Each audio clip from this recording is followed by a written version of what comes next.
don't know the reals. Bro, I was telling them this same kid. I was like, bro, Lil Uzi versus the World, the first one. Oh no, Love Is Rage won the Love is first one. rage. Lil Uzi versus the World, like all that shit was actually like, Gas. yeah, but we didn't, I wouldn't think Uzi'd be where he's at now back then. I didn't think all them niggas would last 10 years, bro. But like every nigga from that XL, That double freestyle, XL, that one freestyle, except designer. And he wasn't even in that one, was he? yeah, he was on the one with he Lil was Dicky and No, was Anderson it? .Paak, right? Yeah, was it? No, it was Lil Anderson .Paak. Yeah, it was. Yeah, Anderson .Paak, Lil Dicky, and yeah. Cause that was such a wild freestyle. Cause like even Lil Dicky has a show. Anderson .Paak put that album out with Bruno Mars. Dave East, I know he got caught in that DUI, but he's still putting out music consistently. I think he's acting a little bit too. Yeah. G Earl's still there. Denzel Curry's still relevant, like really relevant.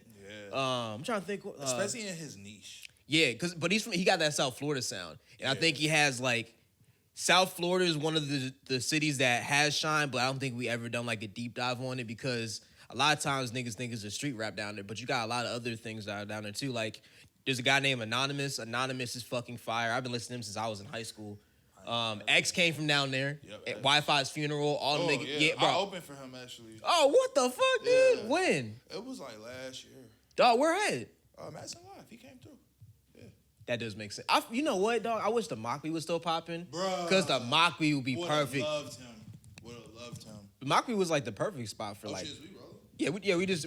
Oh, so I got talking to this? Yeah, we're just doing the cold start. That's how we Oh, do the okay. Yeah, we just okay. kind of just chop it up for a little bit and I'll do the Alright. intro and shit like that. But like, you see how we just do that shit though? You good? I had this shit all the way down. Nah, you good. You good. I mean, I can always use the camera audio and then it might have picked up my microphone too, but you good, dog. It's not the end of the world. Yeah, I was lost in the sauce. Now you good, bro. That's how we podcast over here at Illconversations, y'all. Y'all to see how this shit happen. Let's just jump right into it. Fuck it, why not? What's up, y'all? My name is Chris Taylor, and we are back with another episode of Illconversations today. I have the legendary Tokyo Daniels with me. Tokyo Daniels, how you doing? I'm doing good, y'all. How you doing, Chris? Chilling, bro. I can't complain, bro. You had an amazing show last night with some fire-ass artists on that. How are you feeling today after that? Because I know you sound a little tired. I know you're definitely tired. Boy, I'm tired as hell. I ain't gonna lie. I feel that. But I feel good, though. It's always a blessing to be able to throw shows. Yeah, for always sure. a blessing to see people out there. So, you know what I'm saying? Just keep being blessed and keep moving, keep it pushing, advancement. I commend you too, though, because like a lot of people talk about doing the shit, but then you actually did the shit. So for one, respect for that, and two, like your sets are getting better. I fucking love that. I know it's not easy to do that auto-tune shit on stage, especially when you out of breath, bro. Trying to hold the notes. Yeah, it's tough. I already know. But that should be OD. I already know, dog. I already know it's tough. But hell yeah. So you have any other shows planned on the way, or like anything else in the works, show wise? We got a lot in the works. I got music coming out with Alex DeFore. Okay. Cameron Brown. We got Nolan Moore on it as well. So yeah, I got a lot of music planned, a lot more shows planned. Yeah. They're really just concepts right now, like just sketches, ideas that we throwing at the wall. Yeah. You know, logistically seeing what would work. Okay, I feel that. So, out of your performances, what is one thing that you think you do really well, and then going forward in your performances, what's one thing that you really want to improve on?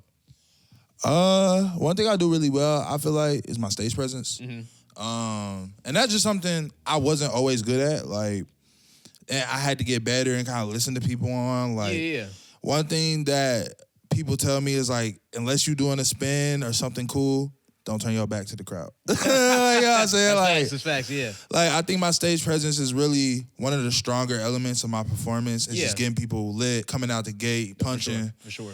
And also being able to, ride a roller coaster with them. Yeah.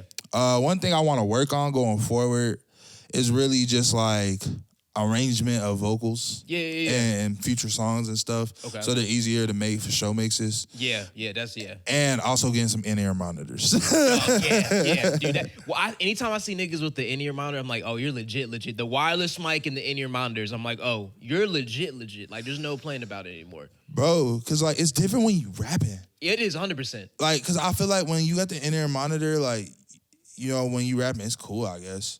But when you singing, it's almost mandatory, bro. Because, like, I could not hear myself half the time. So I'm like, oh, shit. Like, I need, like, a different feed than Yeah. y'all are getting. Yeah. You know what I'm saying? So yeah. But it's comes with time, dude. That's comes with time, and it's like I said before. I commend you for doing this shit, dog, and like do the auto tune. I do auto tune in my music, dog, and I haven't been able to bring your stage yet. But like that's really inspiring. It's like I know it's tough, but so congrats to you on that, dude. Thank you. So let's get into your music career a little bit, dog. What was the first time you made music? What was that experience like? Ooh, I was like 13, 14 actually. Mm-hmm. Well, actually, it's even younger than that. If we talking about creating my own or just played music. Just you're like let's music career like Tokyo Daniels. What would be if we're making an origin story? What would be like how Spider-Man got bit by the spider? What would be your like bit by the spider moment? Okay, my Peter Parker moment. Shit. Really, it was like when I first picked up an instrument, bro. Like, Okay. So like I don't play any instruments myself now, but when I first picked up like that recorder, I fell in love with it. The recorder, bro. Yeah, I fell in love with that bitch. I was a nerd, bro. I got to the end of that shit. Yeah. like the end of that book, like I was literally playing like some Beethoven or some shit Did on they the give recorder. you the belts and shit too? You got like a purple belt, green belt. Yeah. I feel like it's a cool memory for everybody, dog. Hell yeah, bro. Yeah, it was the recorder. Then I moved on to the Yeah. trombone. Okay. And I was real good at that. Yeah. Like, I was really good at the trombone for no reason. Like, my dad even talked about that. He's like, bro, you don't fucking practice. And I'm like, dog, practice? Shit, I'm on my AI shit. You Yeah, feel practice. me? If you talking practice. Practice. Practice? But nah, on some real shit, though, those were my first moments, though, like, of discovering that I kind of had an affinity for it. Yeah, like, yeah. my ear kind of likes good sounds. Yeah. So that's when I discovered that. Okay. I was cool, like cool.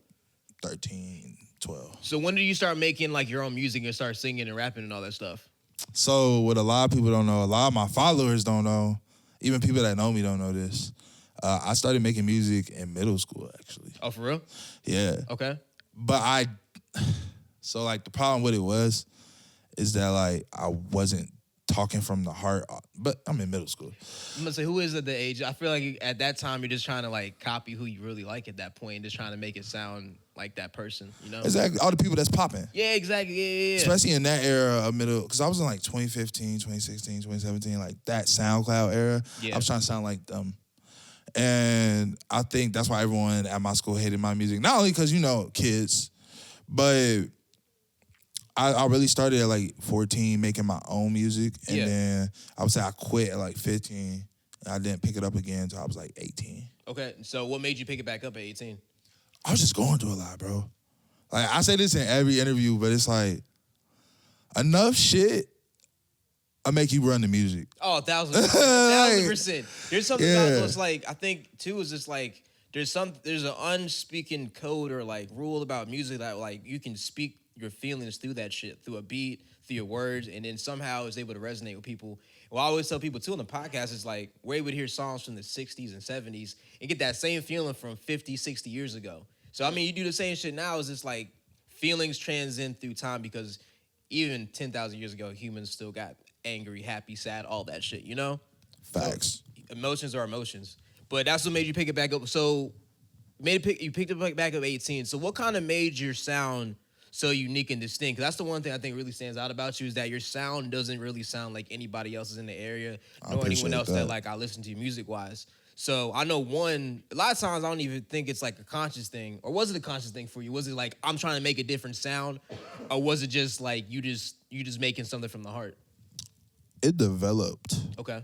Like, it started out, I was just rapping, bro. Yeah. I was just rapping, and like, it was cool for a while. A couple thousand streams on a couple songs. That was cool. It made me feel good, but my ego swole. Yeah. And like, I wasn't good enough to have a big ego like that. So I got humbled fast. And I'll actually say this on camera, like, and you could clip this. If he's watching, one of the people that humbled me the most was Suicide Rascal. Oh, I ain't seen him in a minute, but yeah, I know like Yeah, we did a show some years ago at Madison Live. And I was a youngin', like I was like 18 and a half, 19, rapping. Mm-hmm. I had just dropped like my first 3 EPs. Yeah. And I thought I was the shit. And I was talking to him outside. Yeah. And I went in and performed, because I was talking like I was the shit. So I went in there and performed, and bruh, like the crowd was all right with me. Yeah. You know what I'm saying? They're like, yeah. okay, we'll tolerate you. He walks on stage. I'm like, yo, what the fuck? Who is this guy? Yeah. So, bro, he starts rapping and shit, and his shit off kilter. So it's like he got a weird sound, but it's fire. Yeah. It's like unique. It's unique. Yeah, it's very unique. Yeah. It's distinct, and if you hear it, it's like, oh, that's Suicide Rascal, bro. Yeah. Exactly. You know it instantly. Like, if you haven't heard, I could not hear him in a couple years and then, like, know it's him instantly. You know what's crazy? Every time I hear his music, I think of the Mockbee, like we were talking about earlier. His sound fit the Mockbee perfectly because it's like the underground grunge sound. Yeah, you know exactly what I'm talking about. Yeah, bro. It's the way it presents itself. Mm-hmm. But yeah, I would say that was my welcome to the Cincinnati music scene moment. Like, that's cool. Yeah. It's so cool. There's so many dope artists in the city, bro. I saw him at Madison, not Madison Theater, at the Mockbee. And then I'm trying to think who else was really Dale Gold was really popular around that time too. Yes, I've never met him actually. Really? No. I think he moved away from the city recently. Okay. But back around that time, because like COVID had happened and shit like that. But I feel like it's so weird now. I feel like we're transitioning into like the newer age of Cincinnati music because they've been around for so long. Yeah. And now we have like the newer artists popping up and shit like that. But it's not too much of a, I don't want to say age gap, but too many years have passed where like it's so different in the sounds. Or like personality wise, like I don't fuck with this year or this year. But it's still connective and it's cool to see the new wave popping up. And like you said, Suicide Rascal, one of them ones, dude. He one of them ones, bro. Respect to you, Suicide Rascal. Respect to you, sir. Hell yeah. So staying on the topic of your music career, is there any there's been some highs and lows. What has been the one thing that's kept you even killed throughout the whole journey to really keep you going? Honestly, like, bro, my psychiatrist. Shout out my psychiatrist, bro. Shout out Deb. What I'm trying to say is like taking care of your mental health. Yes. 1,000%. Yeah, like that's what's kept me going. At Yeah. least. I don't know about anybody else. You know, everyone got a different answer for that. For me, it's keeping everything up here riled in because a lot of things happen and you can't control it. So it's like keeping this fortified is so important because like a lot of people don't know this. I've mentioned it here and there. I am bipolar. Like, I'm bipolar as fuck. So I'm medicated for it and shit. So I be chilling most of the time. But I do have my moments where I'm ready to crash out, bro. Human. And in them moments, that's where this has to be fortified. You know what I'm saying? Like, you can't crash out, bro. Yeah. I crashed out the other day, but, we take losses, we take wins. You know what I'm saying? We take the wins with the losses, dog. Yeah, bro. And the losses are just learning lessons, I feel like, a lot of the times, too. And as long as you're able to come back from it and learn from it, I think the biggest thing is if you didn't learn from it and you keep being that same person and you keep crashing out over the same thing. Because I feel like a lot of times if the same thing keeps happening to you, whatever higher power you believe in wants you to learn from that fucking lesson. So at a certain point, if you don't keep learning from that lesson, it's just going to keep fucking you up. It's going to keep fucking you And up. at that point, it's only yourself to really blame. But do people have that self-awareness a lot of times? No. But I think, I commend you for having that self-awareness to be like, hey, I got to have this battle up here straight first. Because a lot of times, if this ain't straight, bro, as within, so without. I'm on my big saying. So if you up here, you got a whole battle going on, outside world gonna be a whole battle going on, dude. You're gonna be beefing with the earth, bro. And you can't beef with the earth. That's a big ass mass. How you gonna beef with the earth, bro? Dead ass, bro. Like the earth will flatten your shit, dog. Bro, the earth that is unbeatable in everything. It's like we try to be humans and try to fortify it. Bro, tsunami come, it's over. The Ohio River want to flood and have a tsunami, it's over. 3 things you can't beat, bro. God, you can't beat the internet. Nope. And you can't beat the earth. Like, man. Nope. All 3 of those things will whoop your ass up and down the road. And don't let it be at the same time either. Nah. Boy, you would really be cried out. 3-on-1 match like it's some WWE shit. Man. Oh, my God. You got Rey Mysterio coming from the top rope. Randy Orton hitting you with an RKO. Getting speared by fucking The Rock and shit. Like, Watch out. John Cena done hit you with a 5-finger. Hey, bro, come on, bro. Oh, my gosh, bro. Come on, bro. You can't be, bro, but I feel bad for people that try to beef with the earth, like, not on purpose, but, like, they try to go against it. At a certain point, you can't go against that. Yeah, nah, you got to just, like, I think, you can't fight it. Like, especially, like, when you go through them losses, I think the emotions from that, you can't run from that, and a lot of people do run from that. But in the losses, there are a lot of lessons in that shit. Because, like, especially for me, dog, like, early in my music career, like getting scammed out my first show was like, all right, I could have stopped, but like I learned like, all right, you gotta do your due diligence on looking into shows and shit like that. And honestly, that could have made me quit, but it didn't. Though. It made me hungry, and I kept going and shit like that. But it's them losses. I don't even call them losses at this point. I like calling them learning lessons, because like everyone goes through them. But like I said, are you able to learn from that lesson, or are you actually able to apply it? I think applying it is the hardest part, though. No cap. Because the old version of yourself wants to be like, nah, answering it this way. But it's like, nah, I got new information. I got to change it to this way. You know what I'm saying? Yeah. Bro, pain will be your greatest teacher. Oh, 1,000%. Yeah. Bro, like, 1,000%. yeah. Ain't nothing like if a chick break a dude heart, that is the quickest way for a nigga to reset everything. Hey, bro, reset everything. He be like, all right, get my bag up, make sure I look good, I'm eating good, my mental's everything. Everything gonna be straight. It sucks that has to happen, but like that will just, oh shit. No, that snap you back to reality real quick, bro. Cause like that shit, dog, it'll make you lock in quick. Cause you be like, oh, so, and it's not even no misogynistic shit. You just be like, damn, you don't think I'm enough of a man? I'll show you how much of a man I can be. It's the get back, bro. It's so crazy. Yeah. It's like that training arc. You're like, all right, let me go in the hyperbolic time chamber for a little bit. And Pop back out. But I think, like I said earlier too, is like you have to apply that learning lesson and be like, am I actually able to bounce back from this? Because, bro, how many niggas ain't able to bounce back if they lose a bad bitch, bro? And that shit hurt if you lose a bad bitch, bro. It's never that deep though, bro. Cause it's like, dog, I'm gonna be so for real. Like, and this is how I look at everything. And if you don't like it, if y'all don't like it, fuck you. Bro, I'd rather have a good woman than a bad bitch. I ain't gonna lie. I respect that. I feel that. I feel that. Because I'd rather have a woman than a bitch in the first place. I'd rather have a woman than a hoe. You feel me? Because I feel like we get so caught up in, oh, he just called me a bitch. He just called me a... Is you acting like one? Like, no disrespect. Hey, but no disrespect. But honestly, though... Like, if I walked in and I said hi and you said ew, bitch, I was just greeting you. Like, you feel me? Is you acting like one? And, like, it's just like, I'd rather have a good woman. And a good woman doesn't mean you don't go out. A good woman doesn't mean that you don't wear what you want. Yeah. A good woman don't mean you don't fuck who you want. Like, it's your life, shorty. But at the same time, if someone called you a bitch out of just trying to be disrespectful, or they called you a bitch because they believe that's what you're presenting yourself as, that's what it is. You're not wrong. A lot of girls, hey, I'm not. It's sometimes you were acting like a bitch. You're acting like just one. being honest, like just like if I'm acting like a dickhead, say it. Say it. Yeah, I'm be like, for someone to call me that, I'm like, I might be acting like a dickhead because there's not too many chances that I'm getting called a dickhead. Like exactly. It's like, all right, let me check myself real quick. Because I know my character. Yeah, exactly. Do you know your character? Do you act like a bitch? Do you?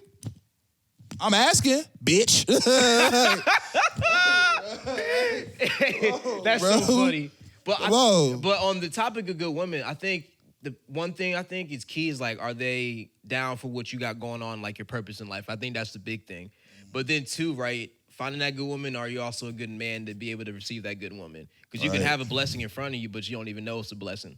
Because like how many people like on the, like some small shit, like we able to drink water every day. We take that shit for granted. Like you get it cold, right? You know, I'm like, every time I get a stuffy nose, I'm like, damn, bro. For about 97% of the year, I could breathe out my nose like it was nothing. And now I'm like, yeah, exactly. So it's like, so you get a good woman, are you actually able to like hold it down, actually build that relationship and actually appreciate that shit, you know? Right. But yeah, dog, it's important, dude. It's important to have a good woman, dog, especially if you're trying to go somewhere, man, because like, the wrong one will break you down quick, bro. You see that shit with celebrities all the time, bro. Yeah. All the time. You see it. And it's like, there's certain celebrity, like, women and dudes is like, don't get with someone. I'm like, oh, they... And just destroy their whole career.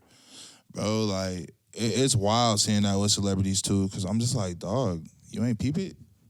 Nah, they peep game, all the people? They still humans, though. That's the thing. You don't... Because, like, you think they got all the knowledge because they on TV, but it's like, they still human, bro. Like... It's facts. It will never not stick out of my mind when I saw Britney Spears bald in that car, just out the window looking crazy. Yeah. I'm like 6 or 5. I'm young, but I'm like, oh, she's like a person. Like she's going through it. And it's like, bro, Britney, You thought Taylor Swift was hot? Nah, No, Britney was the shit. Britney was different, bro. It's Britney, elite bitch. milk.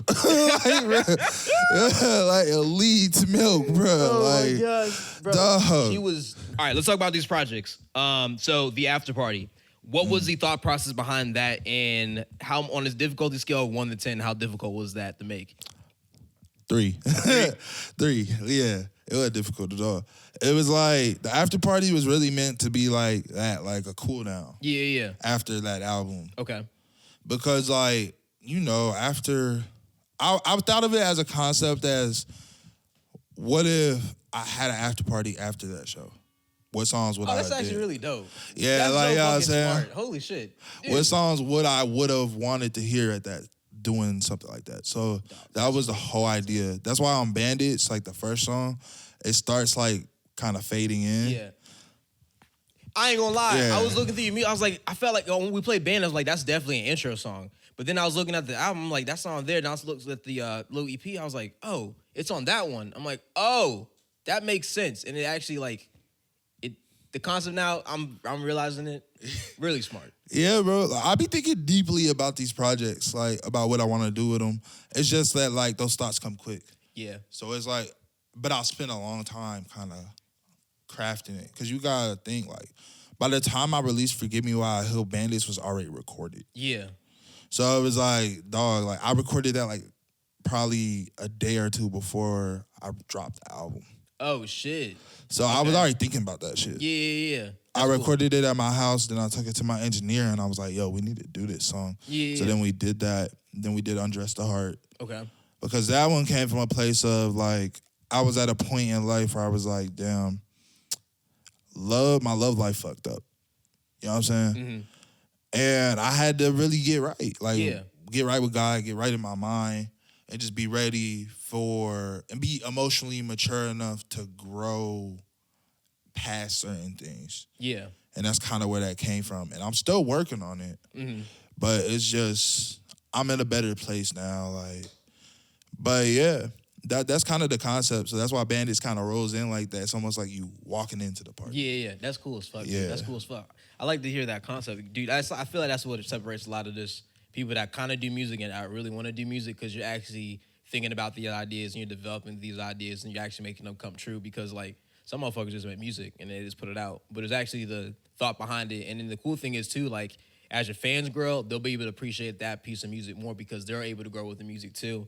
And I think that's what makes a like a lifetime fan because like I think about Lil Pump and all the people around that time, they never made music that could like really Resonate. Yeah, resonate or grow. Like that was cool when we were 16, 17. We first got licensed. We going out hanging out with the homies. Yeah. Now I'm getting towards my 30s. I'm like, I don't really want to listen to Lil Pump like that. I don't. And it's like maybe every once in a while I'll throw it on if I'm going out, but even then I don't go out like that. But I find myself going back to albums like 2014 For Us So Drive or like Piece of Body Work that like, oh, as I'm getting older, these ideas and Relate. messages, I'm relating a lot more. I can feel like Love Yours when I was younger, I got it, you know, but now I'm like, bro, you really gotta love yours. Love like, yours. Bro, I was thinking about this the other day. I was like, bro, like you gotta really appreciate what you got. Cause this is like, I'll say for a girl, right? If you gotta love your girl, right? Because there's a lot of different flavors out there. Mm-hmm. I don't mean every flavor is good for you. Like I know a dude I used to work with, dog. He was like, man, I'm just trying to get out of my system. There's never gonna be enough pussy for you, dog. Never. You gotta be happy with what you got. It's never enough. Like, cause dog, I think about this, right? If I'm really like, bro, a bad bitch in America, cool. I can go to Japan, go get a bad bitch, bro. If I go to Saudi Arabia, get right with some niggas over there, bro, I can get several bad bitches and make them my wife, bro. You know?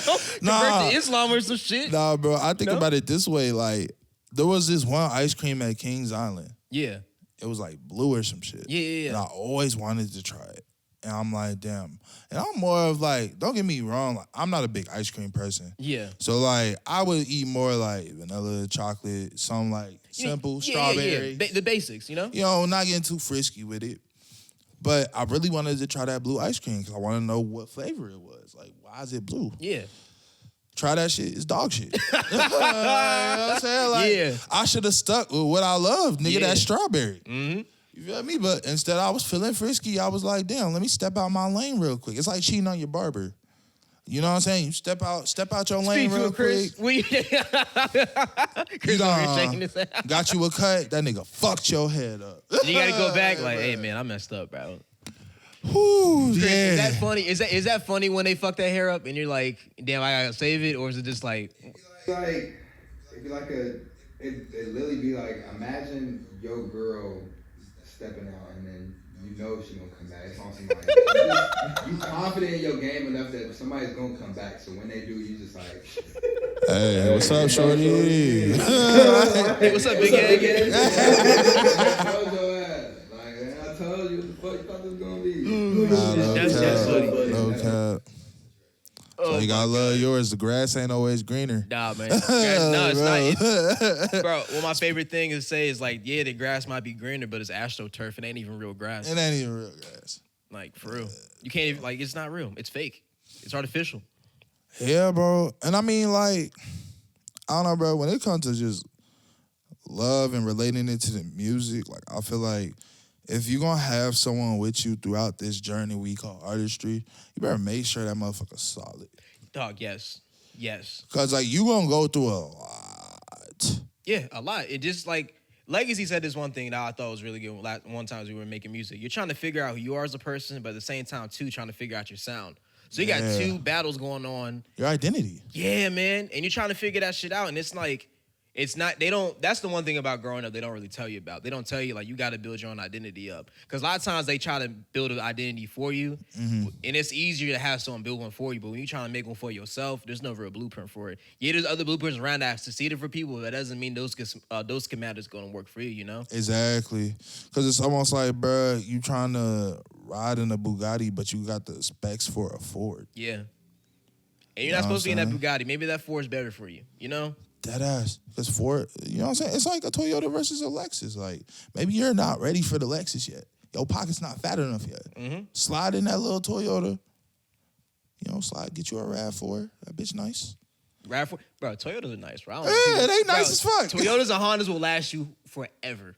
Forever. When people shit on them, I'm like, bro, give me some money. I'll go buy several 1998 Honda Accords right now, fix them up, and keep them. The gas miles is crazy, bro. Bro, the miles I get to the gallon, nigga, I've like made it from Cincinnati to Hamilton with like less than a quarter tank. Like, bro, the gas mileage is insane. It's for real. So yeah, relating that back to what we were saying though, it's just like, bro, sometimes you're not ready for what you want to do yet. Yep. Like I say, and it's something I say to all my friends, every artist that asks me for advice. Like I'd be like, bro, sometimes your skill can't keep, or I'm sorry, your ideas can't keep up with the skill yet. Yeah. Or the skill can't keep up with the ideas. Yeah. Like, because you have to get better, and the better you get, the more you do it, the more that your inner voice starts to sound like your outer voice. Yep. And it just becomes easier to translate what's in your head out into words. Yep. And I think that is essentially comes with time, but it also comes with dedication and endurance in it. It's both. I feel like it's to make sure both. You gotta have the dedication and the endurance, because like you can have the dedication, but like let's say you're like a quarter mile away from the goal, and you're like, I'm done. Yeah, yeah. Like you got the endurance for it, but you ain't got the dedication to stick with it every day. Exactly. You know? It's like, bro, is you gonna run past that finish line, or are you gonna burn out before you do the first lap? Mm-hmm. And that's what a lot of dudes do. Yeah. Like, I've been in this shit for 5 years, almost 6. I'm not giving up no time soon. You know what I'm saying? Yeah. Like, and I think the problem is some people give up too soon. Yeah, you know what's crazy, though? The people that give up usually be, like, the most talented motherfuckers, too. The most talented ones. The ones that gave up are the most talented ones. It's like, bro, if you just stuck with it, and that's, I don't like Kevin Durant, but one of my favorite quotes from him is, like, when talent doesn't want to work hard, hard work beats talent. Yep. Every time. Because it's like, bro, and I have some homies like that. Like, I've said this in one of my first pods. When I first got to 11th grade, I went to a vocational school for digital media. We had a studio in there. Ooh. My homie Vic, and then I had a boy Devin. They were way nicer at rapping than me. I'm not talking about, like, miles ahead. I'm like, oh, shit, I got to get my pen better. Fast forward, damn near 12 years later, they're not making music no more. And it's like, bro, y'all were like... cold. Yeah, I'm like way better than me at it. And I know I'm cold now, but it's like, bro, if they were still doing it, oh man, bro, like they'd be out of here. No, dead ass. But that's always a weird. It's always a weird thing for me because I'm like, the most talented people don't want to put the work in it. I wonder what it is. You know, Facts. That's like how they put so much heart into it to where they don't get No. what they do expect out of it. Their heart is. I think the expectations are too high because when we first started making music, I know the big thing was like get on a label, get signed. Yeah, That that's was the true. thing. It wasn't That's like true. how many niggas were independent. We had Chance, we had Tech Nine. Don't forget about Tory Lanez. No, before Tory Lanez even popped. Because Ooh. think about this, I'm talking about like acid rap days, like before Tory. Okay, How many yeah. niggas really independent? No, not many. We had Chance and Tech Nine. That's really it. So Yeah. the thing was, get on Def Jam. Def Jam was my label. Like everybody was on Def Jam. You want to get on Def Jam and get a deal, right? Right. But then as time went on, you start seeing like deals ain't really it. Or better yet, you're not getting the deals that you want to get, or you're not getting the views that you want to get. Because we grew up in the SoundCloud era, and you can put a song on SoundCloud, wake up next day, you got 1 million views. Yep. Some niggas only getting 20 views, but the guys I'm talking about, they were getting thousands of views. And maybe them thousands of views weren't enough for them. Maybe they thought they were supposed to get 10 or 20,000. But I think the big thing is they weren't really in love with the craft like that. Because I would have Exactly. quit a long time ago if I didn't like making music. And that's what I was Shit. actually gonna say. I was gonna say sometimes it's not actually that it's not gratifying. I feel like the problem is they want it. They want it instantly. Mm-hmm. Like, because for me, Warpaint just hit 1,000 the other day. Yeah. Like, and I thought that was dope. I got bigger songs. But it's just I appreciate that simply based off the fact that 5 years ago, my song wouldn't have touched that. Yeah. So that's why I'm like, bro, you got to take the wins where you can get them. Yeah, you got to. And I feel like a true artist, and I'm not saying like no disrespect to them, but like a true artist is going to appreciate everything they can get. Because they know how hard it is. Yeah. Like, bro, I really respect Russ a lot because I know how hard it is to go from not having any connections. Like, even where we're at now, like, you know how hard it is to actually build genuine connection with people and I actually Yeah. see that shit flourish into something. It's tough. It's Because a hard. lot of niggas will act like they want it, but then you get into the nitty gritty, they really don't want it that bad. And it's like, damn, bro, like, I'm just trying to make some good music and build the scene up and do whatever I like, not do whatever I want, but like do some good shit out here. But Do some footwork. Yeah. motherfuckers don't want to do that. And I, you know, I get it, I understand it, and I don't let it deter me because I know a year or two ago I used to get pissed, like, bro, why the fuck this not happen? This, why these people? I'm like, bro, they run their own race just like I am. Exactly. It's not that deep. Exactly. And like I feel like, bro, everyone wants to be a rapper or a singer. Yep. No one wants to be an entertainer, a performer, a composer, a songwriter, anything that an engineer. Yeah. Not everyone wants to be anything else but a rapper or artist. They just want to be a face that's famous for whatever reason. But see, even if you get famous like that, would you really want to deal with that shit every day? No. Because, like, bro, if one thing that you say is going to get misconstrued and then you got a whole article about you. And they don't even know you, dog. They They've don't. never ate a meal with you. They've never, like, talked to you. They don't know your family. They don't know anything about you. But through this one quote, I feel bad for football players all the time, bro. Because, like, They be getting misquoted all the time. dog, it's like, I'm just trying to play football, dog. But it's like, nah, you... But you know what's funny? I look at sports, like, media is like, it's like a soap opera for guys. Yeah.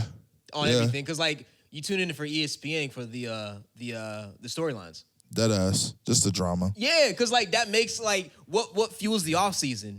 Trade talk, people signing, people don't like their team, they do like the team, shit like that. And I'm like, damn, bro, like, I ain't never said I like soap operas, but football's pretty good, you know? Pretty, Pretty good. This season, soap opera pretty good. I ain't gonna lie. Hey, basketball get more intense, bro. Oh, bro, niggas gambling. This season, the script they wrote this year, they said, hey, when we gonna drop 40, crazy opening night, then we gonna catch these niggas gambling. They caught him gambling? Oh, you ain't hear about this shit? No. Oh, we'll do a little deep dive real quick. So one player got caught for betting his unders, and he left the game with not like playing only 9 minutes. So he hit all his unders. But then there's a coach in the NBA. His name is Chauncey Billups. He used to be a former player. Yeah, I know. I'm familiar. He Yeah. was setting up rigged poker games that were set up by the mafia. And the whole lore was that, like, hey, you're going to come play poker with these famous NBA guys. But the whole time, these tables got X-ray readers to read what kind of cards you got. They got glasses to see through your cards, see what kind of cards you got. They got fake shuffling machines so they can shuffle certain cards and shit towards you. Damn. Yeah, they got caught. So that one was called Royal Flush. And then the one where the Terry Rozier was betting his unders. It was called Nothing But Bet. Wow. Yeah. So he's getting. And the NBA did an investigation on Terry Rozier a couple years ago, but they didn't find anything. But they can't subpoena anybody. It's just the NBA. They don't have law enforcement shit they can do. But Right. the FBI, They can. yeah. So they're screwed. So that's happening right now. Cooked. Oh, they're done. They're done. Oh yeah, they're cooked. All right, let's get into Living Nightmares. Living Nightmares. What was the difficulty scale on a 1 to 10 to make that? And what was your favorite part about making that? 8. 8? What made it an 8? Man, because rock is such a different genre. Yeah. And like so much just goes into every little part. Mm-hmm. Like I'm talking, I got vocal stacks, like 5, 6 Oh, layers. shit. Yeah. Like, Damn, it's like that. yeah, like on Glass Mansions, we have a 6-layer vocal stack on the hook. Yeah. Wow. Yeah, bro. And then we did a lot of stuff with live guitars, live drums. That's cool. So getting those tracked, getting different sessions set up. Yeah. We literally would have guitar sessions, drum sessions, vocal sessions. Oh, shit. Yeah, like they're all split up. Oh, you Because can do it at when- the same time? You can, but it's like, then there's a whole nother layer to it. A little too difficult. Too many people and like too many cooks in the kitchen. Yeah. Okay. Like, especially with the size of the studio I go to. Yeah. I like keeping it things intimate anyway. Yeah. But I do want to do some live stuff, like, in there one day. Yeah. Once we're all good for that.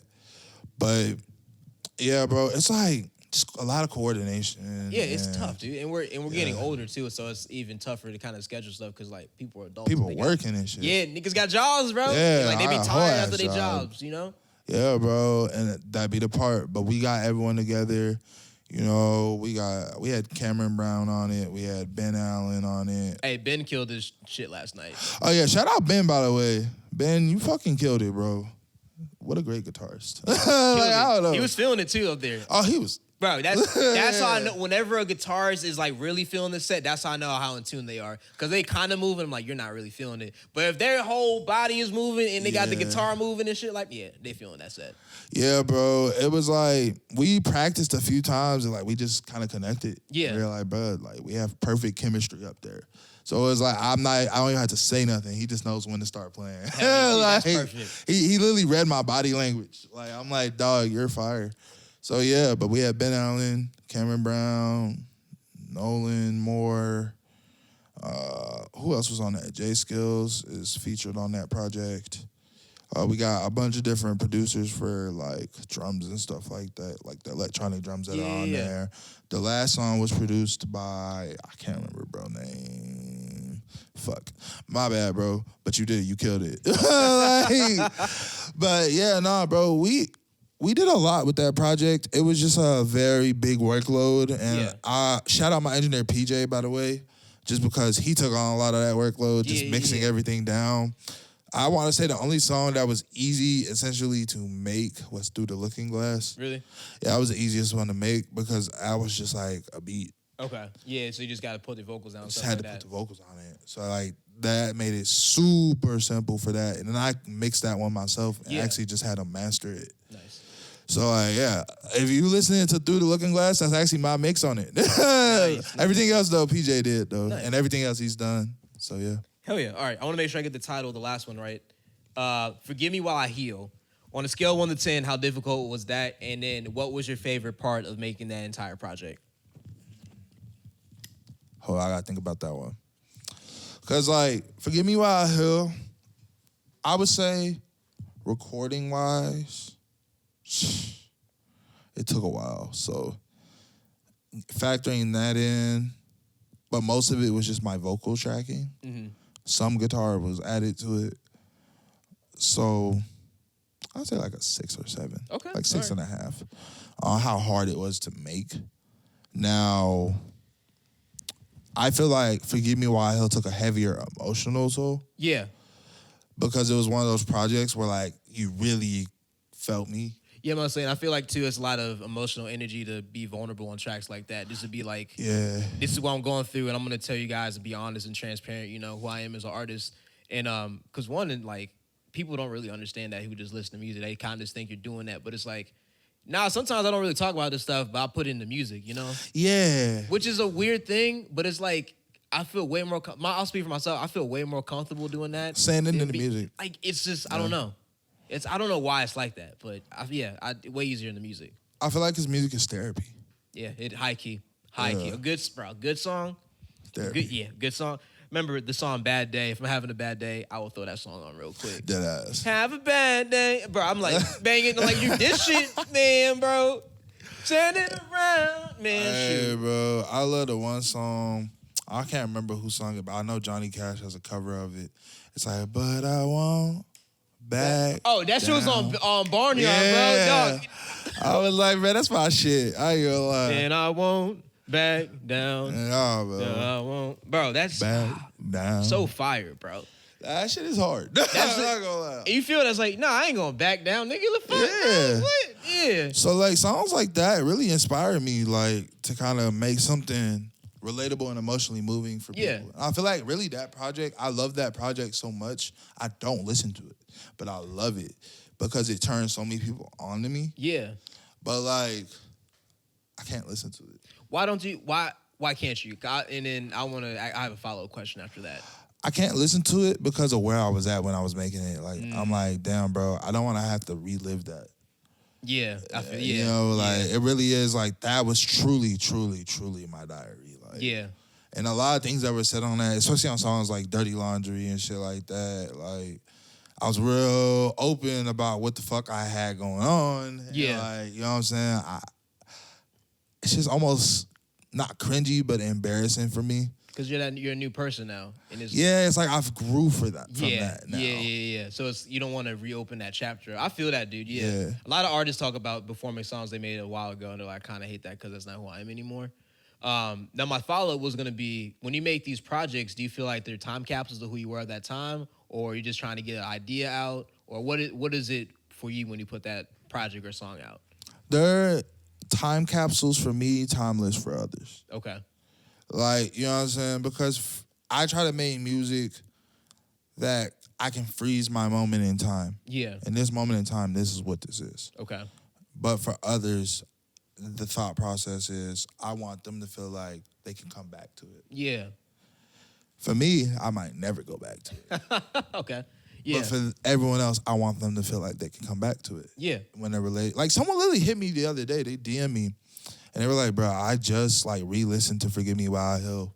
And bro, I'm going through a breakup right now. This was the perfect project to like spin back to. And I'm like, damn, that was kind of the intention.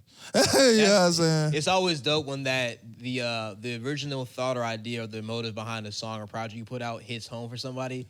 Yeah. That is one of the most like rewarding. And you know, I'm not doing it to like for validation or nothing, but it's just like the idea that I was trying to convey was able to relate to another person, and that makes me feel really good. And they're able to get what I got out of it, you know? Oh yeah, bro.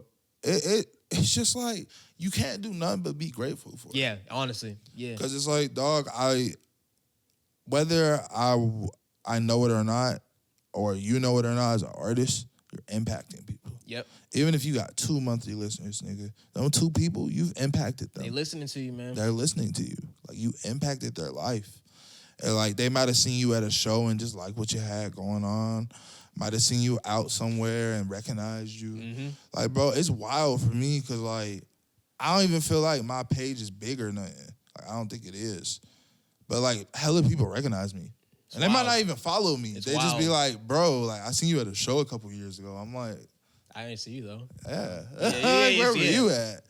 But then you got to just appreciate it because that means you left a lasting impact. Yeah.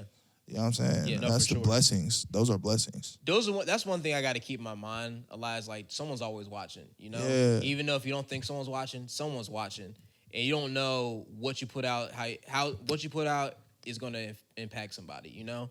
And I think moving as an artist, we got to kind of like know that, but also too is like sometimes we don't get that everyday recognition. Like, hey, this song like helped me out, so it's kind of like on the back burner. But when someone does, it's like, oh shit, I make music. I might be at the grocery store just trying to get some food. And it's like, hey, You saw someone's like, oh shit, I actually am. Yeah. I'm just trying to get some food, you know? I'm just Yes. chilling. Bro, someone recognized me at my job. That was tough. It's like, I'm at work right now, nigga. Yeah, I'm bro. not in music mode at all. He looked at me. He's like, Tokyo Daniels? I'm like, bro, chill. Like, my name is Tyler. Say, what does my name tag say? Don't, no. Don't call my, no. You call me by my government, not my stage name. Trying to get me fired? Dead ass. I'm like, bro, they don't need to know about me. But nah, it's dope though, because it'd be like, yeah, like you feel respected. You feel like people see you.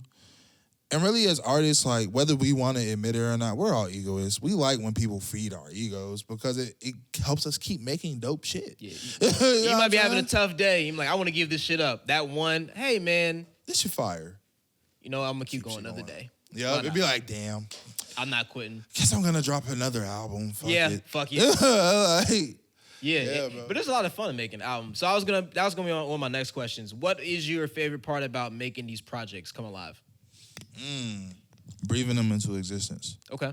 Like, I don't know, bro. I go through a lot of phases in my music. Like, it's funny because every year is like a different era of me. I feel that. For every artist, it's like that. But for me especially, I feel like not even every year, but like every project is a different era of me. And I think, I'm sorry, the question was, what was my favorite part about making albums? Yeah, like what's your favorite thing that you like about making that, or what's your favorite part in the album creation process? Oh, yeah, literally what I was saying, yeah. Breathing it into existence and just dropping little sprinkles of you in it. Like, you know what I'm saying? Like, because we all playing characters, but it's about who's the truest to their character. Yeah. You know what I'm saying? In this season that we call life. And my favorite part of the album process is really just creating. Yeah. Like bouncing ideas off people. Like bringing other artists in to work and just network and figure things out and really just provide a dope image. Yeah. Okay. You know what I'm saying? Like Hell the yeah. imagery. Like that's what I'm big on. Is if you're listening to my song, I want my lyrics to make you imagine it. Yeah. And that's one of the best things you can do, I feel like, as an artist. Like, put that person in that same spot, have them feel what you're feeling and all that shit, and like have them kind of recreate that image in their mind. That's always really cool. I think when you read a book, it's like if a book has good description and imagery, Oh yeah. you can picture words. Like I love reading Percy Jackson. I'm 27. Percy now, but- Jackson is fire. But like I try to imagine what that shit would look like. It's like, damn, bro, that shit's actually, that'd be tough if that was real, you know? No cap, Like, bro. I crazy. want a pen sword. Riptide, bro. I swear to God, I wish I had a pick. Had a pick and had it turned to a sword, bro. You know how fucking- that should be Afro Samurai, bro. On God. No cap, bro. I've God. been here. That shing. I Oh. dare a nigga. Bro, bro. on God, they wouldn't even know. Wouldn't Wouldn't even even know. know, bro. I gotta make a Black Samurai movie now. Think about that. All right, so I got one more question. Well, two more technically. Okay. So the second and last one's gonna be kind of like a two-parter. Okay. So if you had to go back to when you first started making music and talk to that version of you, what would you tell them? Ooh. I love this question because it's loaded. I would tell him to stop stressing out. I would tell him it's all gonna be okay. I would tell him break up with your girlfriend. I would tell him to market better, Yeah. and I would tell him to be true to himself. Okay. So that's what I would tell to him. Now, if that version of you when you first started making music came and talked to you now, Yeah. what do you think he would say to you? He'd say, "Shit, nigga, what? This is us?" Nah, I'm talking shit, but like, he'd be like, I feel like he would say, "Damn, I'm proud of what you've done so far." Yeah. Like on That's some good. real shit, like to keep it humble. Like I think, yeah, he'd say that. Like, I'm proud of what you've become, and I can't wait to see where you're going. Good. Hell yeah. I'm glad you're speaking positively of yourself like that, because a lot of people are like, I don't know. But yeah, I think that self-talk and just like being positive would be really good. You gotta manifest shit, bro. Got to, man. You got to. The stuff that you say to yourself, man, is so important, man. Like, I'm all for a good self-deprecating joke. You know, you got to, make some fun of yourself sometimes. But if it's always, dog, Yeah, you're tripping. change that shit up. All right, dude. Is there anything else you want to talk about? Anything music-wise you want to dive into? You want to really talk about? Shit. Well, watch out for the song "Bleed Me" coming at some point in the next 2 months. Not gonna drop a release date because I don't know. But check that out. I'm gonna have a song with Alex DeFore coming out soon. Also gonna probably drop another project. This one's good. Me and Mac have an album in the works. Oh, for real? Yeah. Oh shit. Yeah. Oh shit. It's called Channel Black. All right. Hell yeah. Yeah. That sounds fire. Yeah, we excited for that. got like 8 songs for it already. Oh shit. So it's damn near done. Yeah. How many songs y'all trying to put on it? We probably gonna make like 20 for it. And then, shit.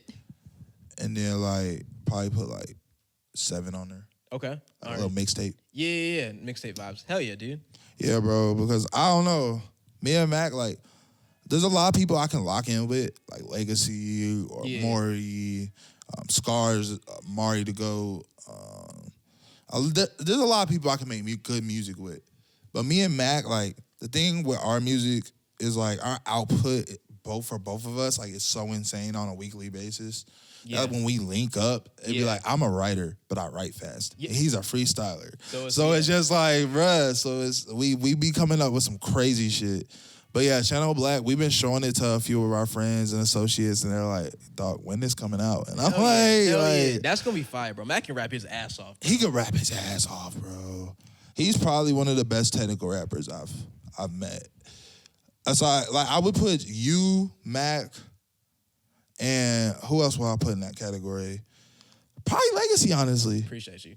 That rapping shit.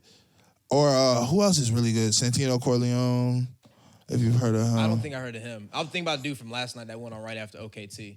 Renacito. Yeah. I would say Renacito's more vibe rap, though. He was I would say he probably rapped 45% of his words. The rest of it, 55 was just vibing, but I was like, the beats are good and he's vibing. He just has good stage presence, bro. Like, I really like his music. Yeah. I think it has a very interesting, like, bounce to it. It does. It really is. Yeah, and I even told him that. I'm like, bro, I really like what you be putting out, bro. Like, he has a song called Tags. If y'all want to go check out Renacito and get introduced to him, his song is called Tags. I love that fucking song. It's in my rotation. But yeah, I would put y'all 3 in, like, a technical, like, just really good technical rappers. Appreciate it. I'll be trying, dude. I'll be trying. Like, bro, I love that shit. Because I'm not a technical rapper, but when I see y'all do it, I be like, bro, I wish I was. This takes time, man. Just like, I think this is being intentional, like, what you rap. Like, I'll highlight, if I'm doing a rhyme scheme, I'll highlight certain words. Because if you ever break down Andre 3000's raps, Oh, my God. that nigga, bro. Quadruple entendres. Like, Crazy. bruh. They got inducted in the Rock and Roll Hall of Fame last night. Outkast. Are you for real? Yeah. Oh, Thank God. yeah. I need to watch that video. There needs to be a rap Hall of Fame. I ain't gonna lie. Cause like Okay. I'm not saying I don't like us going into the Rock Hall of Fame, but like rap's not rock and roll. If they're going to do a rap Hall of Fame, it has to either be in Atlanta, New York, or California. It's gotta be in New York, I feel like. Cause if truly Hip that's hop, where it started, yeah, it's gotta be in New York. Me yeah. personally. Cause that's and they got the mecca. most space to put that shit there. Realistically. I'm not trying to travel to Atlanta to go to a hip hop museum personally. I feel like, okay, we could separate it though. I feel like trap could be the Trap Hall of Fame could be in Atlanta. That could be a branch museum or something like that. Yeah. The main museum's in New York, but then like yeah, Dirty South will be Atlanta type shit. Because Texas have their own thing too, because they had their own little rap scene going Yeah, on. they got that chopped and screwed. Yeah, shit and they just back in the they day. had a renaissance going on like a year or two ago with Big X, OT. Yeah. Maxwell came back for a little bit too, and then there was one more rap. Aaron May's always been fired, but Aaron May's never got the like recognition I feel like as like a really good Houston rapper. But yeah, dude, there needs to be like a rap Hall of Fame, bro. Cause like, Gotta be. you know, it'd be cool on a Rock and Roll Hall of Fame. But like, I want to go into the rap Hall of Fame. You know? Hell yeah, bro. Cause I don't know, like I call myself a rock star sometimes, but I also don't feel like that. You feel me? Like rap rock star. I feel like Uzi was the first one to really like, not at first. embrace that. Yeah, because like, bro, do you remember his interview he had on Hot 97 with Ebro, and they were trying to make him freestyle? Yeah, and he was like, I'm a rock fuck star. that. But like realistically though, like to that point, who else was like, I'm a rock star? Nobody. Yeah, so it's like, who's this weird little nigga, bro, with dyed hair? Dog, But like, okay, but in his defense, in Uzi defense though, in everyone's defense that don't want to do freestyles, if you didn't pay me, you paid me to be on the interview. You didn't pay me to rap. and you might not even pay me. I didn't mind coming here because my label says it's a good look. Now, I would only rap for Funk Flex and Sway. Yeah, Sway. 5 Fingers of Death, legendary. Funk Flex is what niggas going Funk Flex to do. Now, if you like, hey, rap for me for free. No, nigga. I'm here because I didn't even want to be here. My manager said it's a good look because I have an album coming out in 2 weeks and I'm a new artist. That's why I'm here. But I think about that time too because, like, bro, we were so hip-hop's dying. We don't need this shit. 10 years later now, that's the sound, bro. Yeah. It is wild to think that. And I talk to Chris about this all the time. The sound of hip-hop changes every 10 years. Yeah. 2026 coming up. I don't know what the sound about to be. Because back then you couldn't really, because like I don't see, maybe I'm not in the rap like I need to be, but I don't see anybody that was like the Uzi, the 21 Savages, the Lil Yachty. I don't see anybody that has like a buzzing wave that can change the sound coming up. Like I said, maybe I gotta do more, due diligence. No, because like I feel like Yeet kind of, not like on that scale. Yeah. But his influence over this generation is kind of insane. But he's been doing it for a while, right? I mean, like he's been out. Oh, it has kind of been a minute, hasn't it? Because think about it when Yachty, because 21 came out, Yachty came out, we knew them for about a year, before 2, that, 3 years max, I would say, right? Yeah. But then they just kind of skyrocketed and they took over the scene. With Yeet's been around for 5 years, you would say, at least 5 years, almost. Big for 3 on the scene, like really in it, like underground legend for like 5. Okay. Yeah. So that's my point though with the XLs. It's like they were around, but they weren't like, hey, I've been here for several years now and my sound's finally popping off. Bro, Yachty came up with QC and the Migos. Like the only thing we heard from him was One Night. And then he had that Sprite song, Cold Like Minnesota. Yeah. That was the only couple songs we had. Uzi was more of a SoundCloud rapper. 21, I knew 21 was popping because he had Savage Mode with Metro. Yeah. Designer had Panda that came out the year before. Anderson .Paak, I didn't even know where the fuck he came from. G Herbo was doing his thing for a second. G Herbo, yeah, because G Herbo had been on the scene in Chicago for a few years. He had a song with Chance's brother, Taylor Bennett, back in the day, because G Herbo used to go by another name. Lil Herb. Yep, exactly. Yep. Bro, because my family actually from Illinois. Oh, shit, okay. Yeah, and they stayed right outside Chicago. Nice. So I knew everything that was going on in Chicago and shit. Yeah. And that's why I was like, Herb, nah, he been on the scene for a while. Like, he was popping in Chicago before he got popping anywhere else. Yeah. And you feel me? He was popping for a minute in Chicago. Yeah, and that's the thing I like about Chicago scene. It's such a... If you pop in Chicago, you can go anywhere, I feel like. You can go anywhere. Because Chance did that shit. And I always love how they told the story about how they got Aster out to really pop. And the same thing with Coloring Book to pop. Because they got that advance from Apple for Coloring Book. And they did the marketing around the whole city. Bro, and not only that, but like so many... I just feel like Chicago has so many music executives. Yeah, it's a major city. That's why. Yeah. That's the thing that doesn't help us in Cincy. Is that we don't have... Like, Chicago is a major city because they got a basketball, football... baseball, football, basketball, hockey team, and they got an international airport. Yeah. If you got those 5 things there, there's reasons to come to your city. Like with us, we got hockey, which is minor league. We only got baseball and football. And then CVG is not like an international airport. And there's not real reason for big executives to come out to Cincinnati. Exactly. Now, we're here. We know what's going on out here. And, it's a pretty good way of living and stuff. But, like, if I'm a music executive... I'm not coming here. Am I uprooting my whole... Now, if you got some money and you want to make a record label and you know how to make a scene pop... Oh, yeah. Come here. You know how easy it'd be? Bro, if I was one of them... If I'm in Def Jam and I've been an executive for multiple years and I got stock options and I can cash my stock options out and go make my own label and I got all the knowledge... I'm going to a city that doesn't have a lot of pop, but they're good enough to where, like, I can get 10 artists from the city and all 10 sound different and they can merge with another mainstream artist. Exactly. That's how I would look at it personally. But they don't really look at it like that. Maybe because of time and effort. Who wants to really start a label, though? Because it's tough. Like, you know how it is dealing with artists. Artists are kind of difficult sometimes, And if finding 10 artists that really want to make a scene pop and have them work together, it's tough. Hard. So... I think Cincinnati has a good scene. It's just, like we always talk about, we just need like one artist to really pop and then kind of put the city on from there. Yeah. But yeah, them are all my thoughts, bro. Hell yeah. Yes, sir. All right, where can everyone find you out on social media? You can find me at Tokyo Daniels on TikTok, Instagram, Snapchat. It's Tokyo Daniels 1. Don't add me though, because I'm not gonna add you back. But yeah, Tokyo Daniels on Instagram and TikTok. Follow me, and I'll follow you back on there though. I promise. Hell yeah. All right, y'all. My name is Chris Taylor. This has been another episode of Illconversations. Make sure you guys like, comment, subscribe, and follow Tokyo Daniels on all social media platforms. All of his projects are out right now on Spotify, Apple Music, all them good places where you can stream music. So go ahead and do that shit. Tokyo Daniels, it's been a pleasure. Appreciate you. And we'll catch y'all for the next Illconversation. Peace. Niggas think cause I do singing, I ain't with the bandits. You can't ride away, pussy check the bandwidth. Money line like that one song by Lil Uzi. Was a badass old kid, matching Ruby. I ain't gangsta, but I dare nigga truly. I ain't hanging with no Mickey, boy, you goofy. Said I'm gay cause I got piercings in my face. Make your bitch disappear like Houdini.